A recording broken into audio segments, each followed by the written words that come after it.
1 year ago, Fayez al-Sarraj came with hopes to unify Libya, form a unity government and end the crisis. He had held intensive meetings with Libyan factions and regional powers, but they have led nowhere. After 1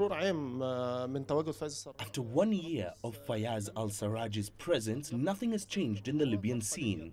Division persists. Libya remains under the control of militias. No political leader can claim that he has ultimate control over any specific faction in most regions.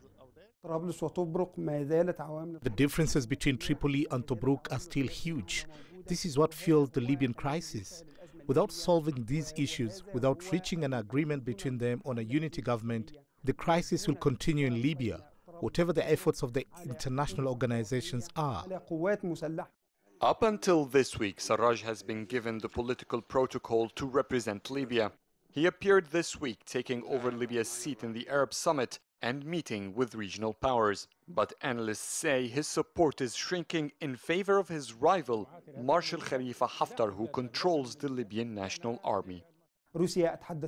He's getting support from Russia, Egypt, Britain, and maybe an upcoming American approach under Trump. On the other hand, many in Libya, among them Fayez al-Sarraj, are not pleased with Khalifa Haftar's role.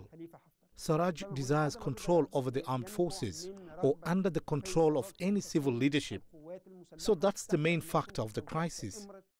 There seemed to be hope last February when Cairo declared that Sarraj, Haftar and all Libyan factions agreed on holding parliament and presidential elections in 2018. Yet Sarraj quickly released statements indicating the failure of this agreement, as Haftar and Saleh, the Speaker of the Tobruk Parliament, both refused to sit with him during the talks. Before the discussion of the possibility of holding elections amid the scene that is drowning with weapons, let's first talk about the possibility of the parliament holding its sessions in Tobruk. It can't. There are MPs who can't leave their houses because they face many threats.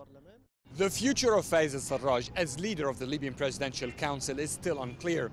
Experts are saying there is no clear civil alternative on the scene, but he remains unable not just to unify the entire country, but to preserve the unity of Tripoli where he's based.